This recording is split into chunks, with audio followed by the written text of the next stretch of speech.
Welcome to the DraftKings Pick6 series here with Nate and Josh. We are taking a look at some actual strategy stuff now, finally, for DraftKings Pick6. Hopefully you caught the first couple videos that we put out to show you and help you figure out how to start an account, get into this, and exactly what Pick6 is and comprises of. So now that we've got the basics down, we're going to get into a little bit more advanced strategy, how to build your lineup, which players you should be looking for, and how you should be sort of evaluating the amount of picks that you put into your lineup as well. So, Nate, let's kick it off with that right there and touch a little bit on the pick sets and what makes up the decision to make 2 picks, 3 picks, all the way up to 6.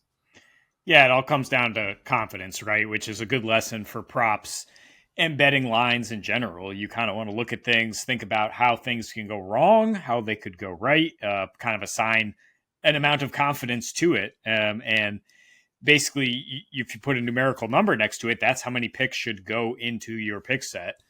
Depending on the game slate, that's usually a big factor, right? I mean, we talked about if you're doing a Thursday night football contest and there's only one game to choose from, it's going to be hard to hit 5 picks versus a Sunday slate with a million guys.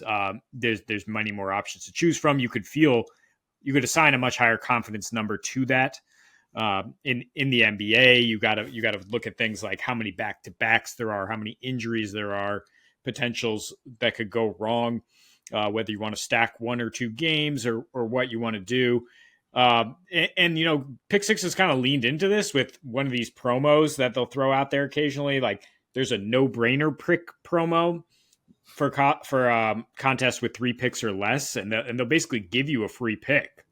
They have like Nathan McKinnon up there as 99.5 goals for tonight, and all you got to do is hit less, and so you've got one in there, and they're kind of encouraging a little more action beyond that. But it's kind of an interesting lesson to say, like, don't take things that you're not very sure in, because you're not going to get that freebie every night. But right now they do have it up.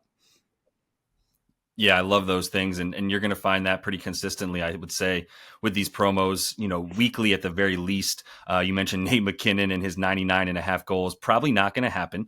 So I think that's a fair, sort of freebie to your point. Love the ability to add those in there. And obviously you do usually need to have a few more picks in there if you're going to add one of those to make it worthwhile. So you probably need a 3-banger in here, 3 legs to get the Nate McKinnon one to make it worth your time to add it to it, but still a really nice freebie there. I want to go into some of the correlation between game script, game flow, and those types of projections, how that affects the lineups that you pick as well. Just using the NBA as an example here as we record this on a Wednesday night with a pretty nice NBA slate to choose from. I'm looking, just for instance, at one specific game so we can kind of keep the game theory going. If you look at this Lakers game, they're playing the Grizzlies tonight. Game correlation for this one and game script can be predicted, at least we both did on the show.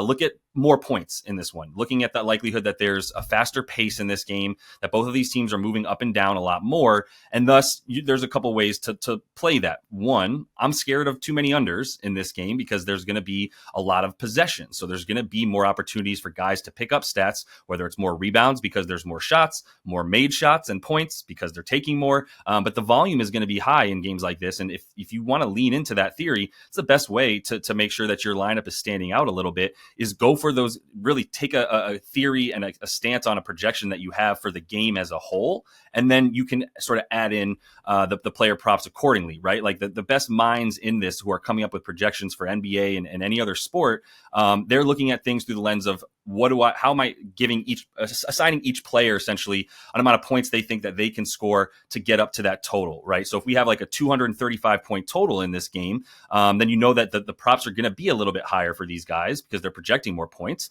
At the same time, you know that it's more likely that there are more points. So that's a really simple way of looking at game theory and how you choose the players in your lineup.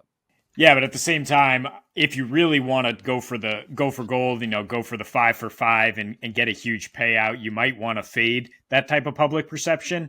I mean, it might be the right choice in general. As we know with sports betting, a lot of times what you forecast just based on recent results, the exact opposite's going to happen because these are humans and things ebb and flow and everybody wants to bounce back and guys who are up tend to float back down. So, I mean, that's kind of like the stock market angle of it.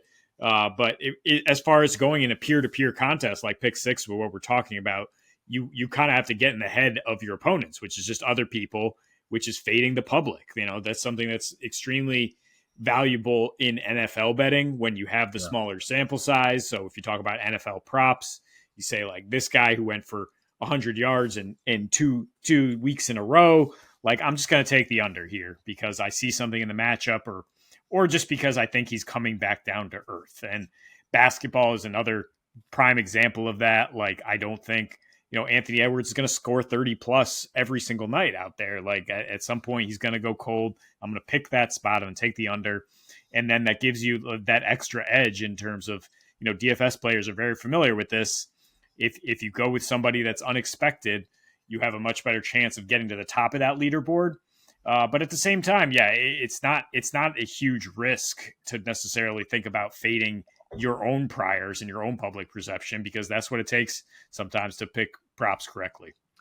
True. And the only thing that I would add to that as it pertains to DraftKings Pick6 is that I think you can make the blanket statement that it's best to fade the public when you're playing regular DFS lineups where you need to make an entire lineup with positions taken into consideration. All that stuff it's a little bit more important in that traditional style DFS, whereas here you just want to get the picks right.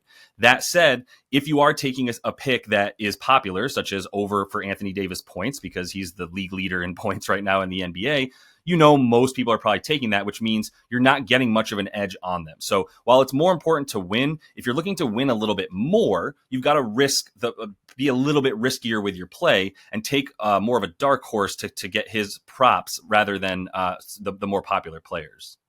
One really important thing that we need to talk about when we're even talking about DraftKings Pick6, obviously, or any other sportsbook here, Nate, is the ability to shop lines. Now, with the DraftKings Pick6, they give us what they give us, and we look at it and go, do we want to play that or not? At the same time, we want to know what the market thinks, right? We want to know, what are the other sports books positioning this prop at? Are they taking a higher number that they're offering, a lower number?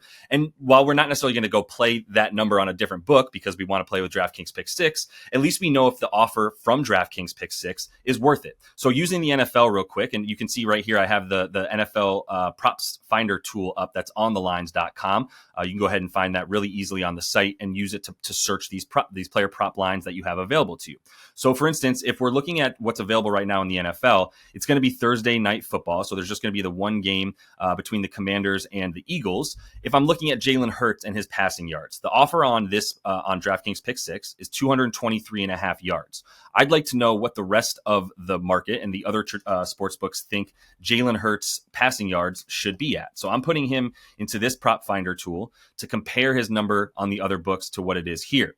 So if I scroll down and show all the bets so I can get to passing yards, we've got 225.5 on BetMGM, 222.5 on Caesars, right? So those are two very comparable numbers. I'd rather have, if I'm going to go over the 222.5, but not too different from 223. So I think this is still a playable number. If any of these books were showing me that they had Jalen Hurts at 229 or 230 or anything like that, now I'm thinking I feel even better about my over because the market outside of DraftKings Pick6 has decided that this should be at about 230.5, whereas on this book here in DraftKings Pick6 specifically, it's 223.5. And obviously you can also use DraftKings and see if the sports book is offering the same thing as DK Pick6 and make sure you're getting the best price on these things and staying away from the ones that might seem like they're not adequately priced on DK Pick6. Right. And the biggest thing to remember is that the Pick6 lines don't move, whereas props on sports books will move throughout the day. So that's where you can find the value. You can come right back to the Pick6 contest and say like, oh, I've seen this. This has moved like three yards, as you point out. Obviously, the market is dictating a certain thing, so I'm going to take that as value on Pick6. Also, the useful thing with the player props tool is you can see that movement, right? As you continue to scroll down, you can see that it used to be 223 and now it's 227 at a certain book. And then it continues to move in a certain direction. And look, props don't move as much as betting lines because they don't see this kind of whale action that some of them do, which really indicate where professional money is going. And obviously you're going to be more profitable if you follow what professionals are doing. But at the same time, it does move. That comes back to what I'm saying, though, is that at times you might want to fade that public perception because a lot of times these numbers are moving just because of action and not because of, huge handle. Right. They're just people's perception. It's just people thinking like, wait, Anthony Edwards, again, to use that, has scored 30 points at 3 straight. And so I'm going to hit his over again and again. And then, so you can still buy and sell recent performances based on your own research.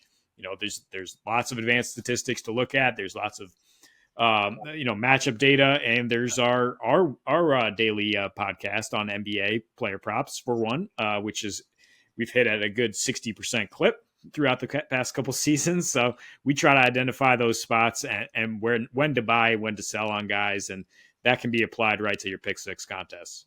And that is all the time we have for you in our strategy video for DraftKings Pick6. Continue to follow along and subscribe to that page so you don't miss any of these coming out. Got a few more for you as well to make sure that you are not missing anything here with DraftKings Pick6 as you guys jump in. So until we do see you next, happy betting.